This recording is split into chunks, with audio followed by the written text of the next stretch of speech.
All right. Welcome, everyone. We're back after a couple of weeks of downtime, during which Chris and I moved. We have a new office set up, as you can see. Well, at least you can see from my side is the pretty side. Chris's side, we still have work to do for her side.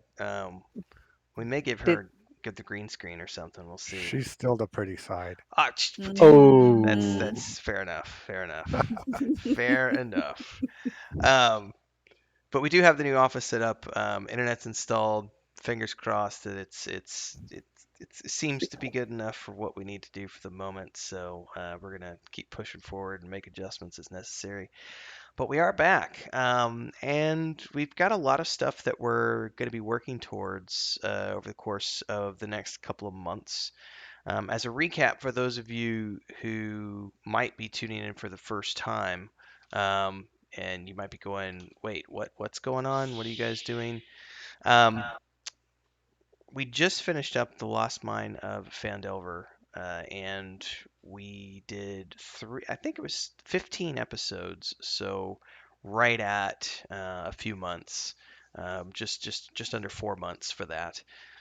And that was sort of the training wheels for us for all things Fantasy Grounds, to learn that platform as a tool for virtual tabletop. Obviously, we could look at Roll20, you can look at Foundry VTT, but ultimately we chose Fantasy Grounds and we used Lost Mine of Fandelver as the training wheels program, and it worked pretty well for us. We got down to the end of that, and we are now in the postseason. So we're going to be doing a recap tonight. We're going to be talking about tabletop over the next few weeks, and eventually we're going to be migrating to the point where we actually start talking about the Weave in the Void campaign, which is coming down the pipeline in June when we launch our tabletop books. And we're going to be doing all of the character creation, the group creation, all that's going to be done live on Twitch here on Sunday nights, 9 p.m. Central, with the Weave in the Void crew, who are all these lovely individuals who were with us throughout the entire Lost Mine and Found Ever campaign. So we'll go around the table real quick. We got Bounty is above me. Well, I don't know how it looks on everybody else's screen. We got Bounty Code, Chrisma, Hello. Ildrador, Simmerg, Sparrow, hello. and Nathan Napalm. And we're all rolling through into the Weave in the Void stuff coming soon. And like I said, we're going to be doing all that character creation, building, going through the setting and everything else live with everybody here over. That'll probably start in April. But in the meantime, um, let's talk about where we are in terms of coming out of the Lost Mine of Foundelver. That campaign, I guess it actually technically was 16 episodes because we also did the sort of origin story episode, which was kind of an off the cuff session zero, where you guys met the goblin who wanted food, and then we rolled from there into the Lost Mine of Fandelver session one official, and made our way through. I think at the end of the day, something I haven't played around with a lot yet, but I'm going to be getting into now that we're in official prep stage for Weave in the Void stuff. And Nathan, you might know more about this because you've been actively running a campaign. I don't know how much you're doing with custom maps, but one of the things I really liked about the official modules that have been done for Fantasy Grounds is how well at least I think the modules have been done very well in the sense that they're broken up into sections that have everything easily. You can easily snap it out. Open maps. You've got a DM map. You got a player's map. You can hide markers, show markers, everything else. Have you done much of the custom maps, or like your own maps, or are you just using all theirs? Yeah, I was really into doing custom when I first started my campaign. Like, I would be like, "Oh, I'm gonna make a custom map," and I used Incarnate for this particular. Like, you actually was a guest on the show when we went out on the balcony to fight the dragon. Well, I didn't want it to be their map for that scene. I wanted to do my own, so I had a map that was just the balcony where you could see the town below it, and that way I could put the dragon out there. And I was really big into it. And I've noticed that Lost Mine of Fandelver, seem like most of those maps work pretty well. But the one I'm running, Horde of the Dragon Queen, some of those maps don't work, man. I don't know what happened, but like they weren't converted to Fantasy Grounds well or something. So I'm actually taking the dungeons that are coming up and I'm redoing them myself so I can set the rules myself. Um, so yeah, I Incarnate is awesome, man. You can quickly slap together what you're thinking, and it looks really good. It's got a lot of options. Yeah, so I'm into it, but lately they've been on the road for like the past 4 or 5 sessions, so it's just been theater of the mind for the past. But we're about to get back into dungeons, etc. So Yeah, because that's something I know. I think I've done. I'm ballparking here, but I think I have 25 maps that I've already created with Incarnate. And we definitely are going to talk Incarnate tonight, maybe, and also another night as well. Um, but I think I've done about 25 maps for the first section of the Weave in the Void campaign, and that's why I was kind of wondering how those worked because I know some of the line of sight stuff can work and everything else. But I've got one of the things I haven't done yet is I haven't actually put those into grid format. They're just open maps at the moment. So um, it's actually best from my experience to leave them that way. Um, until you put them in and then use the grid that's in Fantasy Grounds because they don't match up right, and so the players' tokens will be all weird. and And I'm assuming you can resize the map to fit the grid or yes, you can resize the change grid to it, fit the map, whatever. resize the grid. Right, right. Perfect. Well, that sounds like what I'll be end up doing with Fantasy Grounds because as much as we've used Fantasy Grounds, we still are kind of. I feel like at least from my perspective, I'm getting to the point now where we're going into our own homebrew campaign. We're taking the training wheels off, and now we're going to start to do things. And I'll probably end up having Bounty Code show me some of what he did with the potions, setting up the all those things because I still got to figure out because something I kept saying I was going to do and I never did was figure out how to attach a light source to a token so that like Right. Sparrow's wolf could see in the dark because she always had issues with him not seeing anything on the map because when she would switch to that character, all you got was Black. a black screen, which makes Mhm. sense if you're a human.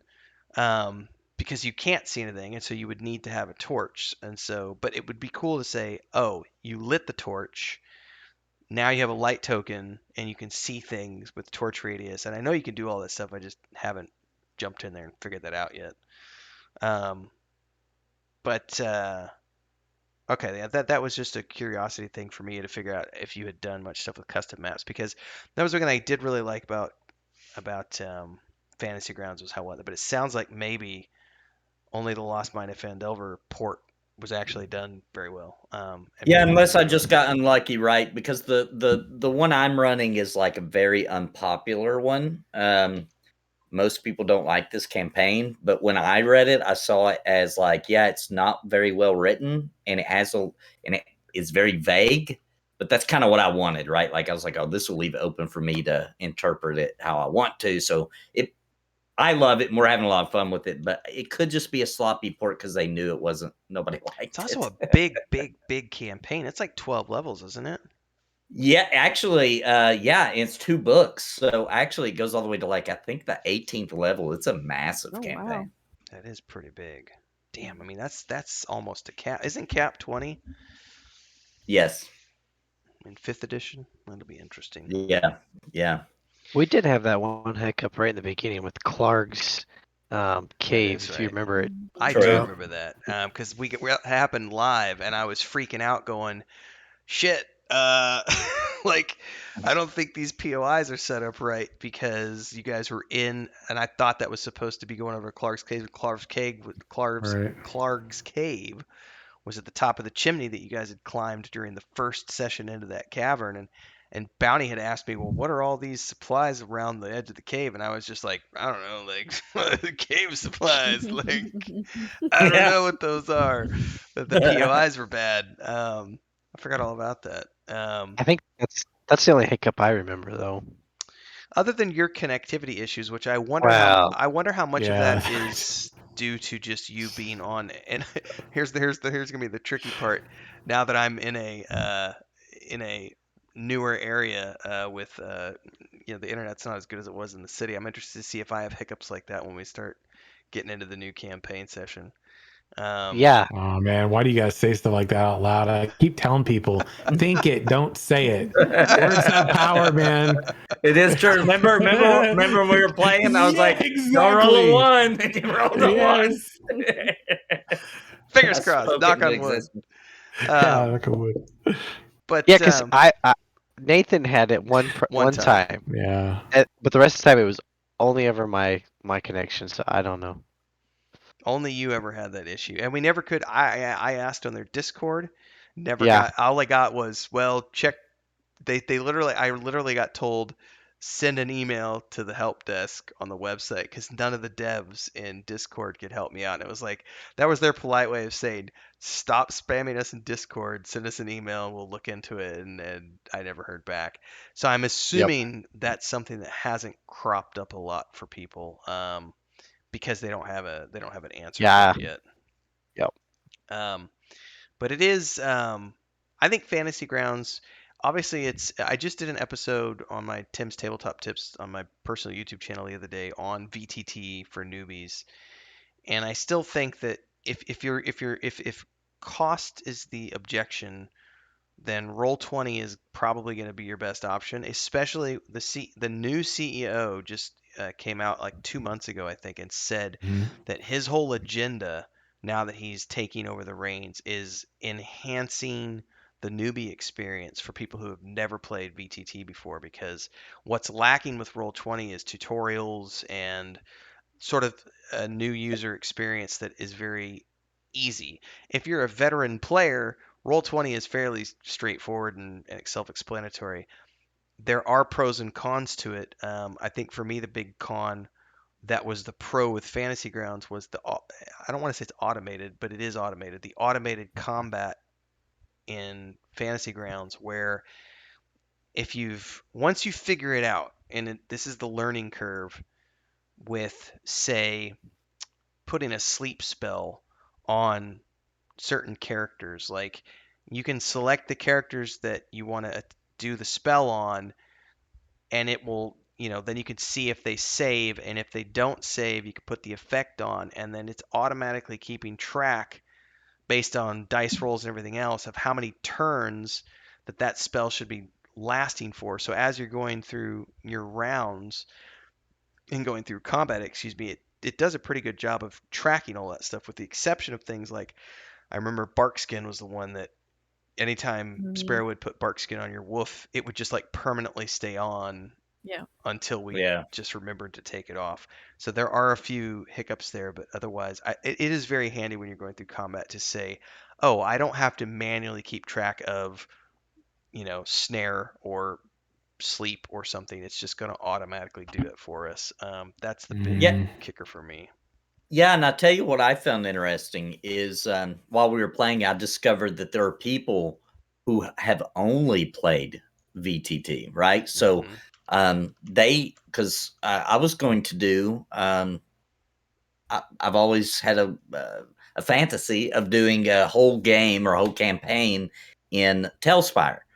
But Tailspire has almost nothing baked in, right? Like you have to play it like traditional. You'd have to have a paper, you can roll the dice, but you'd have to keep track of like your own stats. You got +2 to AC, et cetera, like you would if you're sitting around a table. And I discovered that like a lot of people don't know how to do that. They only know how to play with the VTT, which is a new age. Like I just have always assumed everybody who played on VTT had played at a table, and it was kind of like an eye-opening moment. Like this is a new thing that people like. This is how they learn to play D&D. Like they don't know any other way. How old are we if we're Yeah. I'm just I don't want to discuss that. I remember back in my day, we had to write on paper. We had to kill We had- trees. Trees had to die for us to play We our murdered game. trees for us to play this game. We had rolled tobacco, dice we liked in our it. minds. Yes, sir. So I want to ask my wife a question, put her on the spot for the moment, because you had never played tabletop before, Chris, ever. And I know you're going to be nervous because I'm asking you a question point blank right now. How was, what did you, I mean, I think you had fun. Um, at the end of the day, how was your experience playing tabletop or Dungeons and Dragons for the first time? Um, I but was my first time, and I was very nervous playing because I don't speak English very well. So, but I was learning the rules and many things, and how do you say, this mm, plataforma, ¿cómo se llama? Fantasy Grounds is the platform. Fantasy ground, yeah. And you were helping me a lot. Oscar. Yeah, but it was fun shooting Seymour all the time. What is it with you people? But Chris, I think you did great, and your courage to try it gave Yeah. us courage to do it. Hmm. Yes, thank you. Yes, it was, I don't know. And she saved my life 3 times, I would like to say. There was the Um, bridge. there was the bridge. There was another jumping. When we were in that final in Wave Echo Cave, I failed my roll like twice and was going to fall off the cliff. And she did a saving dexterity or something and caught me. And then there was a battle moment too where I was dying and I was about to die and she healed me. Oh, that's right. And if she wouldn't have helped me, I got hit again. I would have died. I think Um, that was the only thing by the end of the campaign, Chris, because her range, because she had never played tabletop before, and so when you all created your characters, sort of, you all knew what you want to do. Because I think most of you, even if you'd never, because I think Sim, you had never played a lot of D&D, but you had done it at least once or twice yeah, before. Plus, only you played like enough. three Yeah, one-offs. Yeah, it's not really enough for me. but you've also played a ton of RPGs, which makes the character True. creation process fairly easy. And Chris Yeah. had no clue. So like there was literally a crash course with her and I on like a weekend, the weekend before we were starting, where I was like, okay, you've played some Lord of the Rings Online with me, you've played some EverQuest 2, you've done some World of Warcraft, a little bit of stuff here and there. These are the classes. What do you think you would want to play? And it was, I think it was between, it was the Ranger. I can't even remember what the other one was. Ranger might have been a wizard, one of those two. But the Ranger won out because she was like, "Oh, well, I like to braid my hair, so I can be like a wood elf." And I was like, "Wood elf Ranger, I'll make your character for you, and then I'll just explain it to you so that you don't have to think about everything." But then, as she was leveling up, when you got to I think level 4, you got all those spells and Yeah, she didn't realize. And of course I was like prompting to be like, use the spell. So that one AoE she has, which unfortunately killed Right. Sparrow's wolf, it's a really cool spell. But if you're a veteran MMO player or a veteran D&D player, you would know when and where to use that. But I was kind of Yeah. prompting her, just like try this spell out because there's all those mobs grouped in one place. I It didn't. still worked out though. It It did still work out. worked out. Even that scenario worked out. And That was with the technically, spiders, wasn't it? yeah, and technically, Yeah. you could turn friendly fire off, but I think it's more fun to have to be a little strategic. And plus, it was a learning experience of, say, I have this really cool spell, but it could also theoretically damage my friend. Because I can remember one of the cool things that I did with my buddy back in the day when my buddy Ted was DMing me was we had I had a ranger character who was paired up with a assassin mage, and we were using second edition AD&E rules. And what I had done is I gave him 2 fire resistance rings, and then she would dimension door him into the middle of a group of mobs. He would start AoEing stuff to death, and then she would launch as many fireballs as she could, and then he'd have this high resistance because of his 2 fire resistance rings, wipe out everything until his health started to drop, and then another dimension door and he would portal back out while everything else was dying in fire. So there are times when it's okay to shoot your friends. Pew pew, pincushion. Charisma, paladin. that was not an invitation to shoot me more the next time we go through. Which Renfro I just would wanted like. to troll us. I would also like to say I think that's a sign of Chris finally getting comfortable by the Right. end of the episodes, because as we got towards the end, she was reveling in shooting. Right, lol, Sim. I shot Sim again. Yeah, it was It's like, great. watch Let- this. I'll close both eyes. Let's you see what hear happens when sweet she like this. Let me specifically move over in the corner here so that Sim's in my line of sight, just in I case. was like, come on, man. What is it with y'all? I've never played a paladin again. You did this to me. That's not Now true. he's I always play neck, paladin. bro. Yeah. Although, yeah, I'm looking forward to actually some of these upcoming, I think, streams that or videos you're going to be making for your community and everything, because we'll be able to explore some of the new, like what's different in your domain that's very different than maybe some of the more traditional fantasy archetypes I think people have been used to. So, like we talked about the last time, it's like Sims maybe a paladin. I was like, am I? I don't know. Might be. Yeah, I don't know. I've been secretly like, as I'm going through and like doing some of the art for it and stuff, I've been like secretly marking who I think each of you will pick. Really? I'm gonna keep it to myself because I don't want to influence anybody. But Well- I think I'd know exactly what Sparrow's gonna pick. I feel like I know Yeah. it Tell me, 100%. because I've already said to Redfail what I'm thinking of, so you won't change my mind. Okay, all right. If it's not gonna influence your mind, I'll say it. I think you're gonna be a warden because they get a pet. Yeah. Yeah, that sounds right. That just feels very, and it's What close race? enough to a druid that it kind Mhm. of makes sense. Even though there is another class that is also druid, I felt like I was like, the pet. I feel like for Mhm. sure Sparrow's gonna go for this. Any race guess? Oh man, no, I don't know that. I'll keep that a secret. Yeah, there was some variety in there. It wasn't as simple as going, oh, well, that's it. Instead, it's like, oh, well, it could be in this domain, since it sort of like is a, there's like subcategories to the one I would have chosen or I would have thought of. There's also, I think, at least with what we're planning on doing with the homebrew with Weaving the Void stuff, is there's the distinction between, there is sort of a hard line between Fey and human, and half elves can straddle that to some degree with some light magic and spells and stuff. But I think it's going to create some very interesting role play scenarios as we get deeper into figuring out who's going to be playing what and the motivations for being in the group. One thing I just curious, just spinning back around real quick before I sidetrack completely on Weave and Void stuff, Sim. This was your first time doing like a campaign of any length. I mean, what do you think about D&D now that you've done that?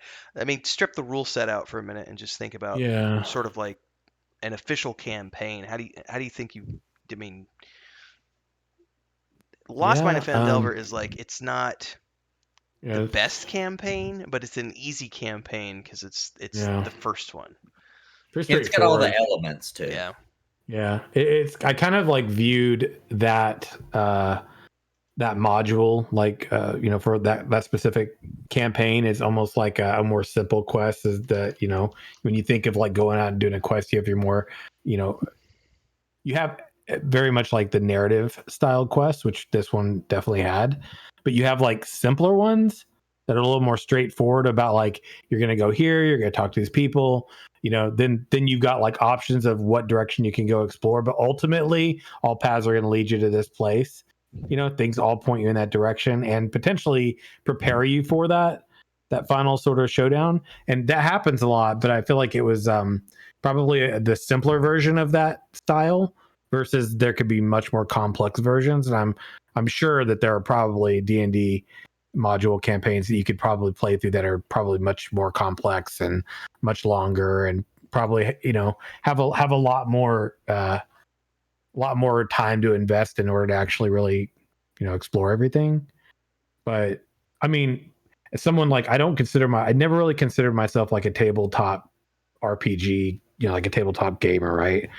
I enjoy tabletop games and I've played them, but I never really was somebody who spent a lot of time like dedicated to that. But I've played a lot of games and dabbled enough to understand like the similarities between a tabletop game and like games that I've played, like MMORPGs or RPG games, because I have an extensive background with that sort of stuff. And the thing that, taking the rule set completely out of it, that I think I'd say I took away from it, was the depth of character development and story that I don't think you get in a lot of games. You get a more superficial presentation of complex approaches, or maybe complex stories that are a little bit more or less complex in game, because you can only do so much, I think, with that. Whereas in this scenario, like, you're talking about human beings that get to react sort of in the way they want to react in, with their character, as opposed to the limited options you've got there. So that was like one thing. And the other thing was just like a lot of the similarities between D&D and just RPG games in general, right? I think You can see where that came from, right? Yeah, like inspiration play it. source. Now, Sim reminded me of something when he was saying that. So, I think there's something to be said too about like when I always played D&D, we didn't have nothing fancy, right? There was a DM holding a book, or maybe a few DM books. shield, yeah, and he just and you couldn't see what he had. Sometimes he cardboard, actually man. played on the floor, and you could see what he had. You just weren't supposed to look. But like, we never had boards or maps or anything like that. It was all theater of the mind. And something I've noticed as I'm running through my campaign, and we hit this point where like they're on the road, right? Like they could go anywhere. There's not even a point in me even trying to make a map or maps, because it's so wide open. Like the past few sessions, they could go anywhere, they could do anything. So like, there's no point in me even trying to plan for something that massive. So it's been completely theater of the mind. And what I noticed, and all my players noticed too, was that they were like, hey, we didn't realize about all these maps. We've always played, on Fantasy Grounds, and it made it more difficult to role play, because we were just so interested in the map and what was happening on it and where we could go and where we were moving our tokens, that they're like, now that these past few sessions, we just been, we ask you a question, you answer. Because, as a DM, you just make it up on the spot, right? Mm-hmm. They're like, is there a tree nearby? Well, you're in the forest and there's one within 5 feet of you. Like, you just make it up. Whereas if there had been a map, we couldn't have played around like that, right? Like, it would have said where the trees were and all that kind of thing. So I think there is some wiggle room when you're playing on Fantasy Grounds, to also leave it open sometimes, just to make things up, right? You can also add. There are assets that you can add to maps as well, like trees and bushes. Oh, yeah. and wagons. So I mean, even if you need that physical thing to represent, but there's obviously the liberty to go crazy if you want to. This is for both Nathan and Sim. So do you think we should have more Elden Ring style bosses in tabletop? No. Oh my god. What's wrong with you, man? Why are you trying to bring Souls-like into this? Oh. You're No, already I punishing think- enough, man. You are the Elden Ring boss as the DM. Come on. So Bounty's As meme the evidenced other by my day. experience as a paladin in the last campaign. Thank you. Do you remember that dragon I tried to talk to in Draconic? Yeah, he stomped me pretty hard. Yeah, to be fair, the rolls did not go in your favor that day. True. He squashed Bounty and Sparrow pretty good that fight. Oh man. I do want to circle back around to something Sim said during his answer, which was what I think this is one of the single most, for me, one of the single most interesting and captivating aspects of tabletop has been the fact that if you can stick it out for a long period of time, and you could do a campaign over 4 or 6 months or whatever the case might be, the depth of character development, and this is something, this is me talking from a creative standpoint as a writer. You get so much more out of tabletop when you can play a long campaign like this from a character design standpoint and a character development standpoint. It's kind of like the difference between going to see a 2.5 hour movie versus seeing that movie played out over, say, 3 seasons of a show. You're going to get way more character development out of 3 seasons of The Witcher than you would out of a single Witcher film. And I feel like tabletop is always going to be the best place to get the most detailed character development when it comes to RPGs because you have the time to play that out over multiple weeks and months and etc.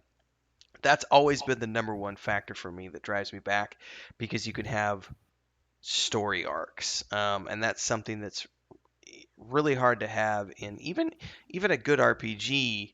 You're only going to get 40 to 60 hours of a story arc that you're going to play out over the course of 2-3 weeks at most. With tabletop, you're getting several hundred hours at minimum, depending on the campaign, to go out and actually flesh out your character, which especially if you're doing stuff where you're going off book and you're not being beholden to the rules, you can do things like Sparrow asking me, "Hey, can I get a special collar for my wolf that does this?" And I'm like, "Hell yeah, we can. Like, why not? Like, let's Right. give him a cool little collar that does damage when somebody bites." I think that kind of stuff is a lot of fun to play around with.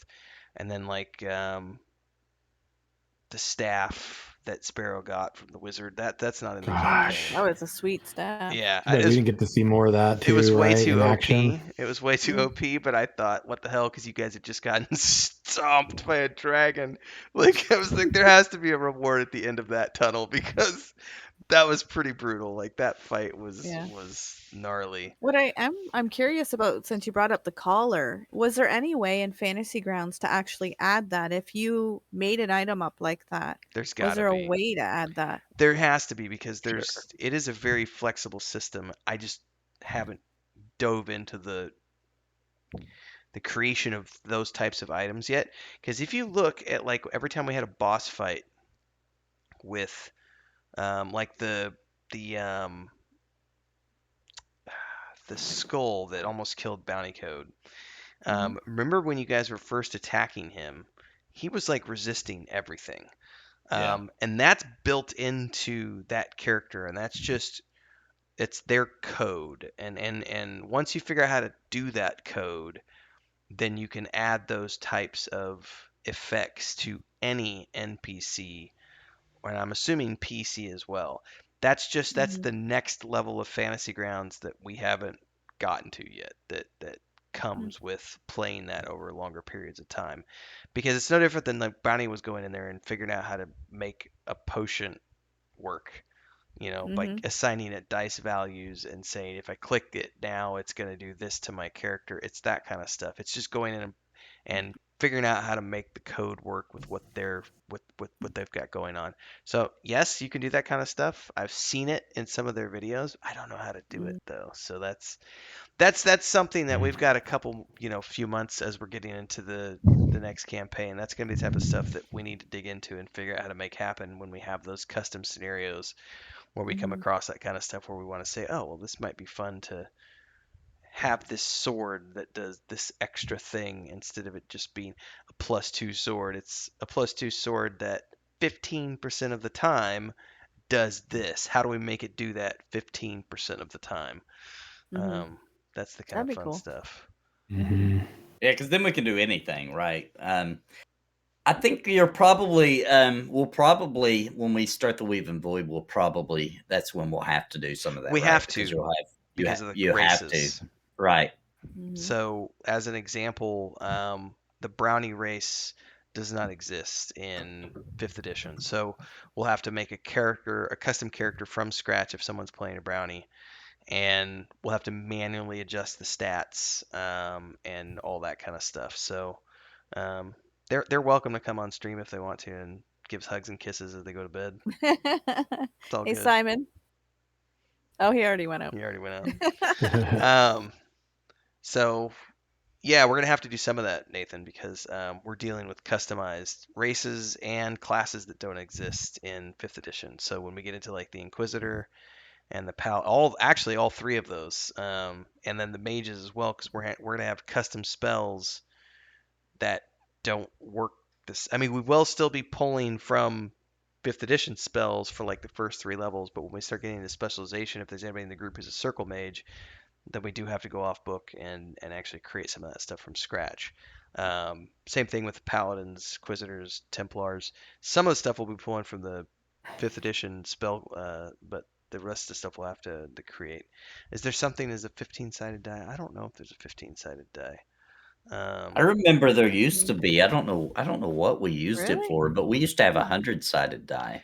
Are there? Yeah. Yeah, Aren't we there had that only? for the bag of beans. Was that back for was that like necessary in 2nd edition, or was that Yes. just something? Well, not Yeah, 'cause I remember D100. my DM having it. We used 2 D10s for the D100, so Right. Oh, that makes sense. Yeah. that was all. Yeah, because he rolled 0 Yeah, 0. he had this big old. Maybe it was just to show off, but he I had this think our big old DM 100-sided die. I remember. Mhm. Yeah, that's just you could roll a that. show off thing. Otherwise, it's Yeah. just 2 10s. And 0 0 It strength, was baby. cool. Like Mhm. that was always the coolest thing. If you could get 1800 strength, was like you are the strongest, ultimate badass character on the face of the planet. Epic. Like if you can actually roll 1800, like that's epic. Joey's been awfully silent tonight. I think yeah. our rogue is all the Up to antics no got good. pulled out. Pockets. That was total role playing. Yeah, I'm not normally that mischievous. He It was a brutally great robbed ending. us. I liked it. I As really he liked says, Oh, it was a laughing. good So he As he literally says, laughing. The balloon part was my favorite. I loved being a dwarf balloon getting dragged around by the paladin. Yeah, that was great. I talked about that today, actually. I was talking about that, and yeah, we were talking about potions today, and one of the things we talked about is like how we got this insane potion around the time we were doing the dragon engagement or whatever, and how like our little dwarf rogue drank the thing and I had to tie him off as he's floating so he doesn't float away. Yeah, like a balloon. As a balloon, right? Yeah. As he like douses and they do all these like crazy shenanigans. Yeah, it was good stuff.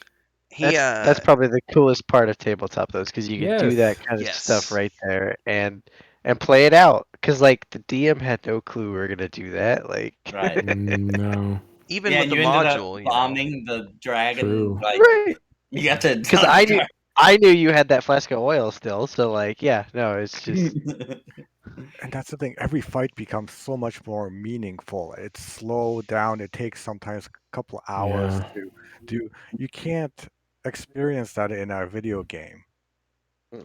Well, this is an interesting thing because I was just reading on Reddit, I think maybe yesterday in the RPG subreddit. Some people were talking about one of the things they have a hard time with fantasy. Oh, sorry, with a Critical Role is how each episode is 4 hours, right? That's a huge chunk of time to invest is, every yeah. week to watching a show.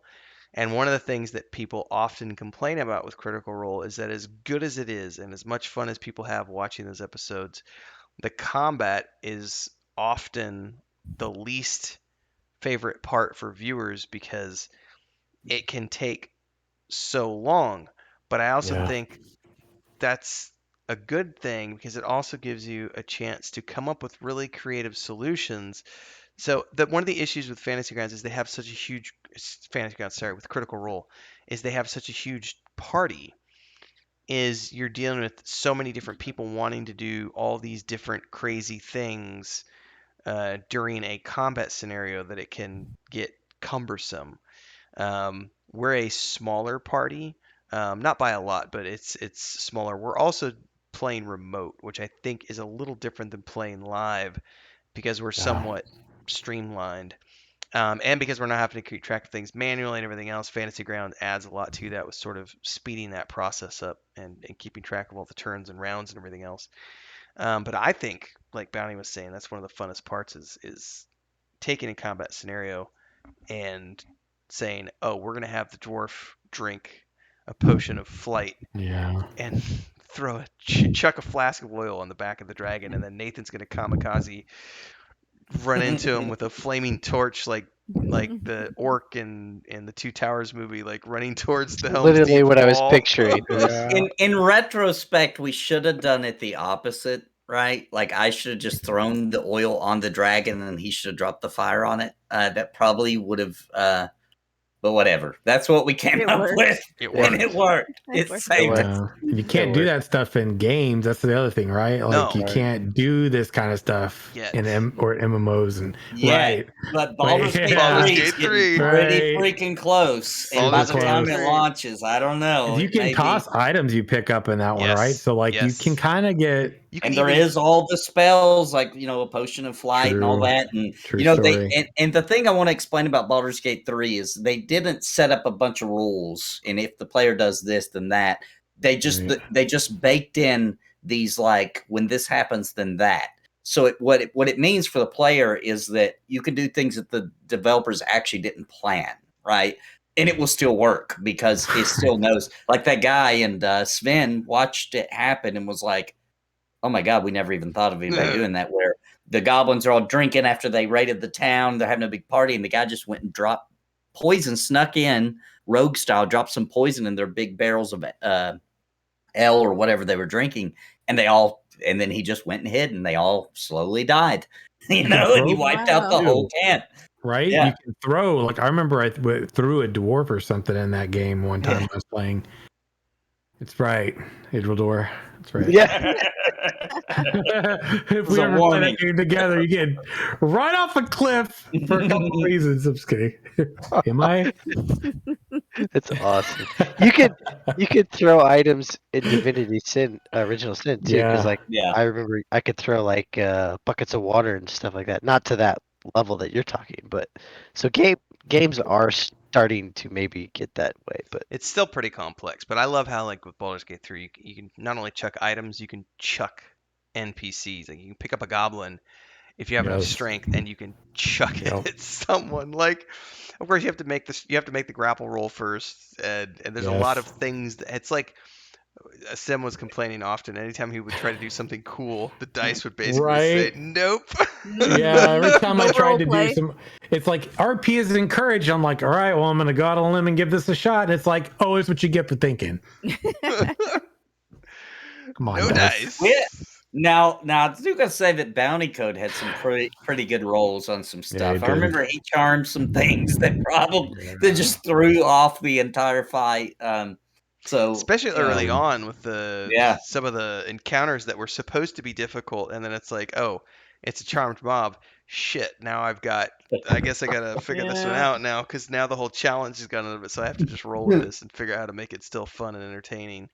Yeah, we had some moments where it was like pretty clutch. I was like, oh man, this could really hurt. And then then we'd all be getting the worst rolls, and then Charisma would be like, okay, I got this. Like, I'll snipe him in the next first, and then I'll take the rest of my 20 rolls and kill everything else for you guys. Remember when we were trying to take a long rest before we and we fought like Dude. owl bears Like and 3 Yeah. times. freaking those mosquito things. Ah, And I I totally, hated those things. Surges, man. I was Ugh. totally ready to mess with you guys if you tried to be like, well, we're gonna backtrack on the trail so that we can get a safe spot to rest, and I was gonna just bring out more owl bears and Oh say my that they were God, coming dude. to We felt revenge. it. We felt it. We were like, okay, it is what it is. He doesn't want us to rest. Forward. Can we get a Man. short rest? We're That trying to was get Bounty ridiculous. Code all stocked back up so he can be That's like, all why right, it's I'm like- gonna twist this and I'm gonna roll 20 dice and Man. Sorcerer is awesome. yeah, the sorcerer's OP, think- man. I think the coolest bounty code moment was when he got. I think it was the flaming skull that shot him down. And he literally like came back up and then just like shoots everything and wiped him out in one turn. That was Yeah, with like yeah. 2 hit points. yeah, Yeah, But he did, Sparrow like, brought he- me back. yeah, he with took one the hit point or took something. the raise to the chest.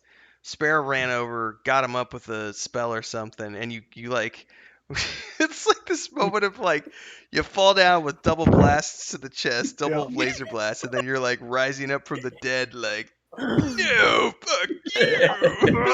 I so I have a- unloaded everything, all my spell Yeah. slots.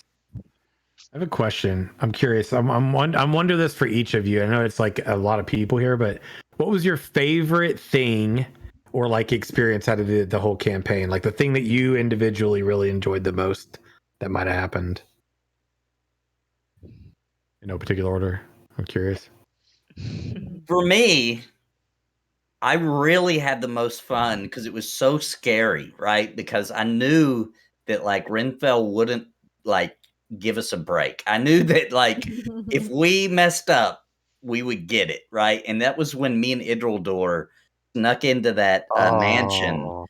to try to like get some Oh. rendezvous kind of information. I was like, dude, the DM can just completely like eat us alive for this because it's Yeah. just us two. You know, like this could be the end of our adventure. So like that was like super. I was sweating like when I came up and when that guy came out.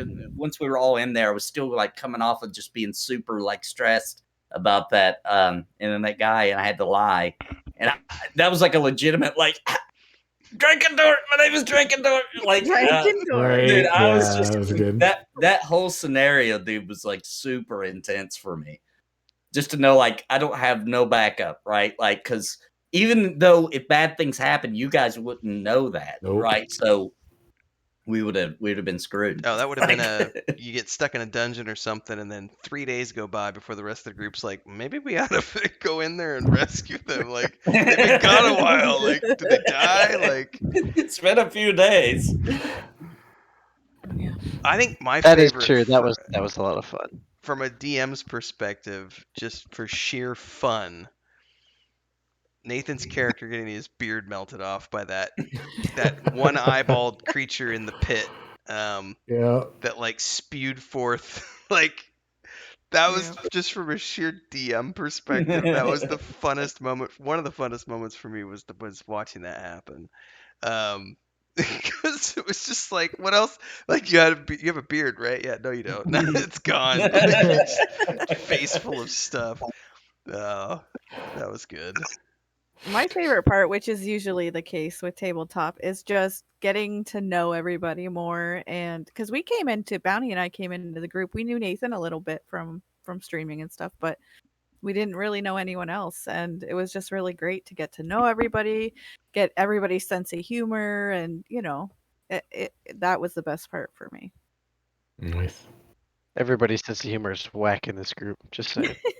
We're whack. It's yeah, I think we kept it pretty tame though. We kept it PG-13. Oh, You know, absolutely. we didn't have anybody. But force feeding an orc his toes. I mean, And come get a on. big now, pink like, eye. I forgot about the pink eye. Oh. How long did that last for you? That seemed like that lasted 2 a long days. time for you, homie. Yeah, it was a bit. Yeah, he milked it. Yeah. That was 2 days after you cut the goblin toe and it squirted infection in your eye. Oh, Oh. Yeah, and I got in trouble twice in this campaign because I forgot to wash myself off. We got caught by the wizard because we were trying to lie and act like that we were part of his the Red Brands and tried to like run in and bow and be like, "Oh, the place is under attack," trying to get a sneak attack on him. But we had like his entrails monsters all over. us. Nathan's got to work on hygiene in D&D, Yeah, doesn't he? my Because he hygiene in also D&D ate bad is rough. cheese. Yeah. Oh, I forgot about the bad cheese. And I just remembered Idler's stupid little, I'm going to try to rip the bartender off. It was like one Yeah. copper. It was Oh like my one god, Yeah. dude. 1 silver. It was 1 silver. One silver. Okay. God, dude. And then he fails it. Like he rolls like, I don't remember what he rolled, but like I think it was rolled A 1. one. Yeah. Like a critical I read a fail critical fail. Yeah. Yes. on robbing the did. bartender. Or He Oh, the just the rolled serving the maid. money All of- everywhere. Yeah. And then you had rolled a 6, I think, as a Yeah. flavor to even make it worse. Yes. Yes, I'm pretty sure. Yeah. Yeah. He made up It was- with it with this acrobatics, though. Remember the backflip? into the Where, chimney. where I landed on Clark with 1 hit point One to hit spare. point. Yes. Yes. See, roleplay, you'll be punished by the dice. Oh. Yeah, that's great. Well, I will say too Did that we roleplay that? Did we roleplay that where you just kind of stayed laying on him for like several turns? Yeah. I You- did. and you I, killed them. You crushed them. from a Yeah. roleplay perspective too, though, I will say that for the finale, Joey texted me like 2 weeks in advance and said, "Hey, can I do this?" And I was like, "Let me think about it. You know, I'll stew it over." And then we got to brainstorming how that could work, and there was a lot of logisticals. I mean, we went back and forth for probably 20 different voice messages, like going over logistics of, well, this, that, what if this happens, what if that happens. And eventually I told him, this has to happen for that to happen, for that to happen, for that to happen. And I was like, but we have to do the rolls visibly so that, people are, wait a second, did he just stealth? Why is he stealthing? And then sleight of hand, and he happened to roll a 20. I could not believe that he rolled a Mhm. 20 on the sleight of hand on the pickpocket at the end of that, Ridiculous. because I told him, if you make the hide, if you can make the sneak, then you have to roll this. I said, you got to hit a 15 or better to get anybody in the group, because they all have a passive perception of 15 or better. And I said, if you roll a 15, you're only going to get, I think it was Chris's character, because she had the lowest Yeah, I wisdom. think it was. And then I was like, if you Yeah. get a 16, I'll give you Chris plus Sparrow. And I was like, if you get a 17, I'll give you 3, but I won't give you more than 3 unless you roll a 20. And then he rolled a freaking 20, and I was like, oh my Ridiculous. god, that's so. I mean, role play, it can happen, but oftentimes the dice, more often than not, are gonna be working Or if you against play a you paladin and you're Yes. if you similar. play a Yes. paladin.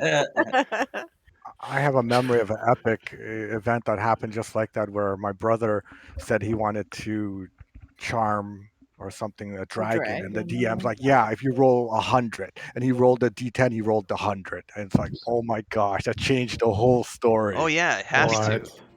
to. It's impossible not. I mean, you have to roll with it at that point as a DM. Like, you have to say, fair enough, and now I got to freaking come up with something on the fly that I Yep. was not Yeah. prepared for, because that was the 1% chance that was actually going to Yep. happen. Yeah, the DM wasn't happy. No, especially because I mean, you could spend 6 Nathan. hours preparing something, and then one dice roll can throw it all out the window, which Oh, That yeah. meme, chaos. that meme that Nathan shared, where the guys are planning on trying to kill the bear in the corner. Oh, The corpse filled with Yes, spiders. spiders. Spiders, yeah. Yeah, there's some good stuff in there. unbelievable. Well, I do like how, and I think Tim does a good job of rolling with things on the fly. Like, because I try not to do it very much because I know it can be obnoxious, but like in past campaigns and this one, like I try to interact with the other characters. Like when I tried to push Sim into the Banshee's hut, I'm like like, if oh, that I'm would gonna have, punt if this that, guy. right, but if that would have succeeded, like he literally would have been in this hut by himself for the day. Like who knows what would have happened? But it's Yeah. just True story. it's fun. Yeah. I will say, Very I got to true. give credit to my buddy Ted for teaching me that years ago, because our whole campaign, when I was really learning how to play D&D, I was 19 years old, and I was really getting into it from a storytelling perspective and a writing perspective, and just, literally letting role play dictate the sessions, and based on what the dice were. So that way of playing definitely helped. And then when I originally created the first Saga of Leucemia campaign, that's how that campaign all played. And it was literally just me and my buddies from high school living in a house in Springfield, Missouri, and smoking a boatload of weed and just playing D&D like every day for like 4 hours outside of work. And they were doing reruns of the D&D TV show, the cartoon on Fox on Saturday Oh mornings. wow. So we were infused with that, for that summer. But I've always I like role play, and I like to. But I think some of that too is it's not that there's any sort of talent for it. It's just that I think that that's something you just learn over time to to be flexible, and to roll with it, as opposed to only being beholden to the rules, which is tricky when you're doing. And I think Nathan talked about this during our last episode when we were doing the 20-minute recap. One of the tricky parts about doing official campaigns, as opposed to what we're going to be doing, is that with an official campaign that someone else wrote, there are certain things that have to happen, and so you're kind of beholden to those primary story points. And you can break the rules a little bit, but if you break the rules too much, and then you're like flipping forward through the book and going, oh crap, that NPC wasn't supposed to die because of this reason, and suddenly you find yourself in a corner where you may have done something that you shouldn't have done. So you do sort of have to adhere to the rules a little bit. But with homebrew, you have the flexibility to go completely off and say, hey, and I think that's the cool thing about what we're going to be coming up on is that even though I kind of have written that first campaign module, I wrote it, so I can always like totally go off book and be like, yeah, I know that's what the official module says, and if you ever play the official module, do that. But I'm gonna do this instead because why not? It's I have the flexibility to do that since it's something that I'm intimately familiar with, and there is something that comes from creating something that you're also DMing that allows you to have that flexibility. So I think that's a good place to sort of start winding down and start thinking about looking on the road ahead. Is for those of everybody who was watching who enjoyed the camaraderie and the friendships and the fun that we had during the Lost Mine of Phandelver campaign for 4 months. What's coming ahead is going to be even better because we're going to have the flexibility to do things that we didn't have the ability to do with Lost Mine of Phandelver because we were beholden to a certain set of rules of D&D. We're obviously still using 5th edition setting, or 5th edition rules, I should say, but our setting is a lot different, and so we can just totally do what we want. And I am really looking forward if this is going to be the case, if Sim is going to go off book and do something evil. I don't know. Would you say it's evil or just more sinister? What would be the better description? That's a good question. Because it sounds to me like you were describing more something sinister. sinister. Yeah, that's what it sounded More like sinister. to me. Yeah, definitely not evil, just sinister. Yeah. Before we finish with mine, can I say one more thing that I remembered fondly? Was like when Breakout spent those points and he turned Sparrow's wolf against her order. I thought that was Oh, great. That was a really cool aspect, and I can't remember if it was Sim or Nathan who suggested it at the very beginning. It was Sam. It was Groontag, I thought, in chat. Was yeah. it? Oh, was it? Yeah, I think so. For us to use channel points as sort of, dictate an action, buy an item, guide the DM's hand. Yeah. That was really cool. I'm really looking forward to continuing that in the next campaign because that did add a certain level of audience participation, Absolutely. which definitely enhanced certain sessions because you guys got a lot of help from community, but I had forgotten all about Sparrow. You guys were trying to interrogate that poor Red Brand, and that guy He comes was in and bleeding says, to death anyway. yeah, and that guy comes in and Right. says, no, the wolf is going to kill Bleed him. out, man. Just Yeah, that gonna was throw Breakout. it Yeah. out. And then Drac Yeah. with the freaking fireball. Yeah. You know, Oh. he just didn't even know what was going on. He just had just entered the chat and he heard that there was a wizardy type and he was like, "Oh, there we go, DM action. Make him cast a fireball," and it melted us. We barely survived. Yeah, that whole thing. that's how you. Isn't that how you got singed, right? Isn't that how your hair went gone? Well, that was was the second time. That I was the lost second my- Oh one. yeah, that was the second one, right? Yeah, because that was Yeah. like right around the time I was like, I'm gonna RP in charge, and then it fell through the bridge thing. I was like, okay. I was totally laughing at that fight because fantastic. there was 2 bridges on that chasm, and Sim's like, I'm gonna go charge across the southern one, and I'm looking in the module, and the module literally says that the southern bridge, if anybody goes across that weighs more than like 120 pounds, Oh, the crap. bridge collapses. And he was like, I'm gonna charge, and I was like, no, I can't. I have to straight face. That's what that expression on your face was. You were like, really, no, bro? And I was like, why is he looking at me like that? Don't do it. You can't be for sure what that look really means. You know what I mean? But the chat, even though it was Drac that almost killed us, it was the chat that saved us as well with all the heal potions. I think that's the thing that's missing from doing D&D online. Like you said, Critical Role does. Like it's great and everything, but I think when you got like those slower moments, like if they are able to participate in a way that they can contribute something, and the Ashes of Creation, they do their D&D live streams every year for charity, and that's something they incorporated in but they base that on like donations. But I think, making this like something to where like it's like channel points, it's literally doesn't cost anybody anything. All you got to do is just be there and be a part of chat, and you gain them naturally, and then eventually you can use them to either like help the party or like dictate something. And that, like, I think, at least from like for me as like someone who's a viewer, because I've watched D&D before, and that's usually what makes it hard, specifically on Twitch for me, to like feel engaged, because Twitch is all about engagement. Like, it's engagement within community members, it's engagement with the people that are broadcasting, because it's a channel and you're broadcasting content, you're there to entertain, and part of that entertainment's engagement. So if like you're missing out on the engagement piece, right? Like, for me, like watching, I kind of get bored because I'm like, I don't really feel like I have like a stake in any of this. And I think that like those channel points are really good because people can have more of a sense that they are like, they can kind of turn the tide. Engaged, Yeah. I think and they worked really good. Chat in so, general too. I mean, there was a few times during our campaign where chat would say like, "You should do this," and I'd be like, "I'm gonna do that when it's my turn." Like, that's a really good idea. That's the only downside for me, running a virtual, like, because I'm DMing it, right? And I'd love to be able to pay attention to chat, but it's really difficult for me because I got to be paying attention to, is the stream functioning? Are we not having any hiccups? Are we on the air? Is everything working? Also, is Fantasy Grounds working? Am I DMing the campaign properly?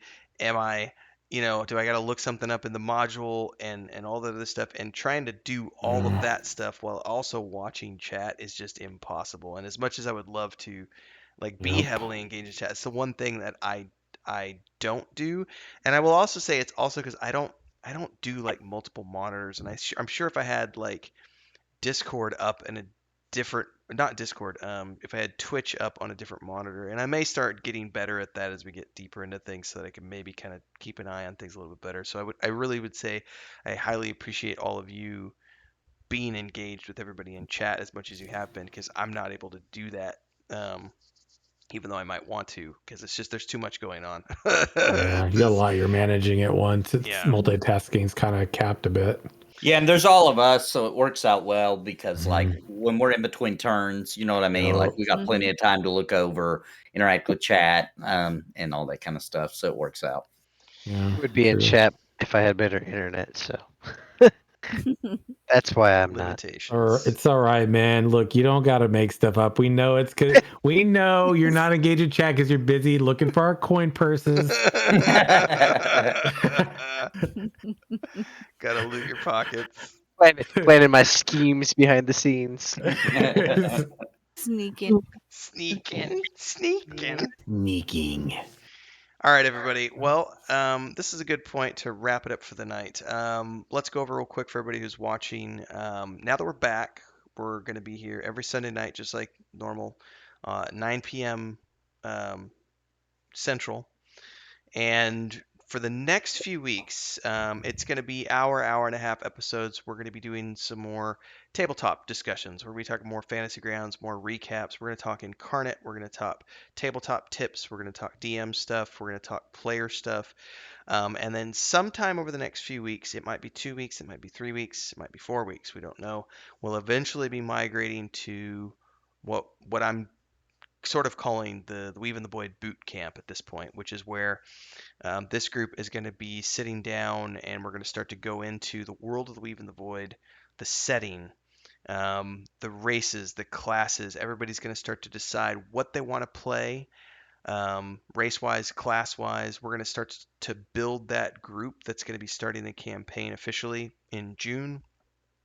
We're going to be answering questions from the community. We're going to be showing off concept art. We're going to be showing off character art. We're going to be basically finally starting to show all the stuff that we've been working on since March of 2021. Everybody who's been a Patreon subscriber for the last year plus has seen a lot of this stuff because we've been doing 3 updates a week since March of last year. So we've done tons of updates for the tabletop. We've showed all of Chris's artwork. We've showed a lot of Nathan's character artwork. We've done snippets about quests in the module. We've showed the lore and the setting and everything else off. But if you're not a Patreon subscriber, you're going to start to get that from our Twitch streams on Sunday nights as we meander towards the Weave in the Void live stream campaign. Now, when is that happening? June-ish. Don't know exactly when in June yet, but sometime in June is the scheduled timeline for us to kick off the Weave in the Void campaign.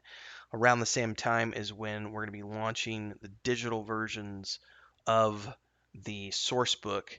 Right now, the module is separate, but I may be putting the module into that source book. Joey and I are talking about that internally because it kind of makes sense given that the campaign, the way the storyline of the book and everything starts after part one is that's when everything happens after the fall of Parthana. So we might be putting that into the first book yet, but we're not sure yet. But you can pre-order all that stuff over on the Patreon page now if you want to get those books digitally when they come out in June. And also, this was something we just announced last week, is we had enough people interested in, at least they said they were interested in it. There was enough people who said they were interested in doing a Kickstarter for the hardback versions of the books that we are going to be doing a Kickstarter in probably late July, early August for the hardback versions of our books. And there's going to be a stretch goal in there for a monster manual as well. So um, there's Nice. there's some fun stuff coming on the pipeline for those of you who like tabletop and want to get involved. There's a lot more work to be done, but we are getting close to the finish line. So first and foremost, don't forget every Sunday night at 9 p.m. Central, you can catch us here live on the Weave in the Void Twitch channel. If you want to get involved with everybody over on Patreon, you can go to patreon.com/Wandering Hermits. The Wandering Hermits being myself, Chris, Joey, aka Eldador, and we also have Nathan working with us as a contractor doing character art. So if you want to pre-order the books, you can go over to the Patreon page. You can find all the information about pre-ordering the tabletop books. We also have the point-and-click adventure game. Joey and I were supposed to do a live stream today, but the electricians were here and didn't wrap up until about 4 o'clock. So we pushed the live stream to next weekend, probably next Saturday or Sunday. It's the first live stream we've done in about 3 months, just to show everybody the progress that's been made on the point and click game since we first launched the demo in November of 2021. So stay tuned for all that stuff. You can pre-order that over on the website. You can also download the demo over on the Patreon page. And of course, if you just want access to the book chapters, that's the basic tier, $3 a month. Book chapters come out twice a month. I think we just did chapter 15. Yep, Last. 15, and they're great. Thank I you love very them. much. I just started reading them. Totally, like I became a patron, started reading the chapters. You powered through them in and like 2 days. They're great. Thank They are you. so great, and each chapter is a quick enough read. I mean, it doesn't feel super short, but it's a quick enough read that you get the gist. It's a fast action type book, so everything's moving along. I think it's fantastic. Thank I'm you. loving it. My inspiration for those were definitely the Dragonlance novels. I think we're probably doing a little, at least because everything that's on the Patreon now is the first draft.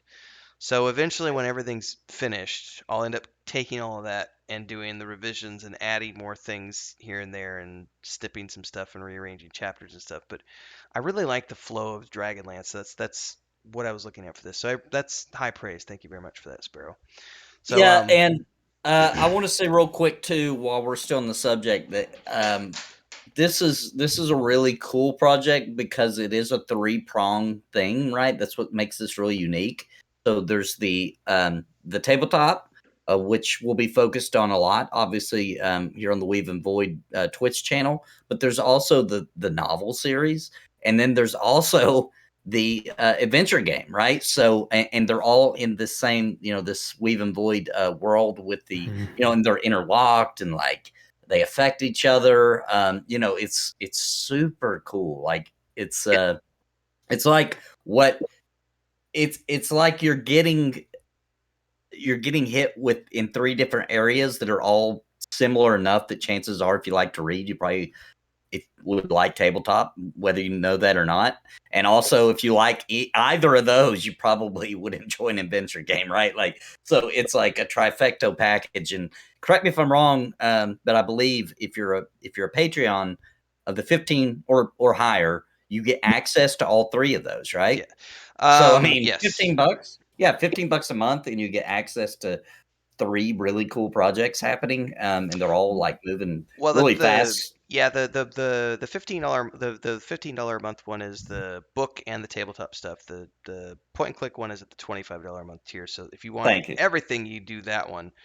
But there's a lot of moving parts, and here's the thing: as we continue to build up the Patreon, there's more stuff that we can do with it. I don't want to, blow smoke too much at the moment, but if you want to see more, there's a lot going on. So head over to the Patreon page, everybody. And of course, don't forget, you can always subscribe here on Twitch as well if you want to support the team. Something that we're continuing to grow here. We just started the Twitch channel about 4 months ago, specifically to do the tabletop live streams.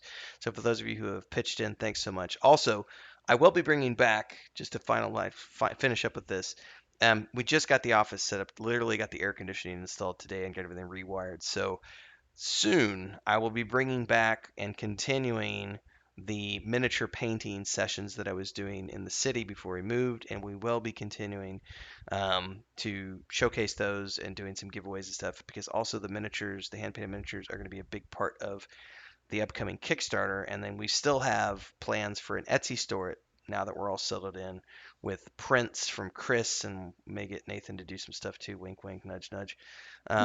So stick around for all that stuff, everybody. Yeah, it's all coming together slowly but surely. Same time, same place next week, Sunday night, everybody. So I'll let everybody do the round table goodbyes and good evenings. Good night, everyone. Bye. And Good night. Good night. Life's justice reigns. Bye. evening. See you next week, folks. Yeah.